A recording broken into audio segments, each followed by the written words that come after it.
ఈరోజు మనం మామిడికాయ పులిహోర ఎలా చేద్దామో చూద్దాం. జీలకర్ర వేసి బాగా వేయించాలి. ఇప్పుడు పచ్చి శనగపప్పు, చాయ్ మినప్పప్పు, పల్లీలు, జీడిపప్పు ఇవన్నీ బాగా దోరగా వేయించుకోవాలి. బాగా వేగిన తర్వాత వేసి 5-6 ఎండుమిర్చి ఇలా చిన్న చిన్న ముక్కల కింద కట్ చేసి, కరివేపాకు, పసుపు కొద్దిగానే వేయండి. నేను ఆల్రెడీ రైస్లో పసుపు వేసి ఉడికించేస్తున్నాను.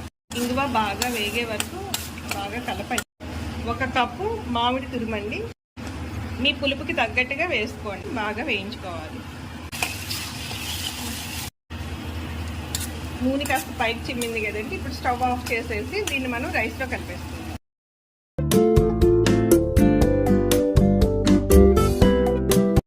ఎంతో రుచిగా ఉండే మామిడికాయ పులిహోర రెడీ.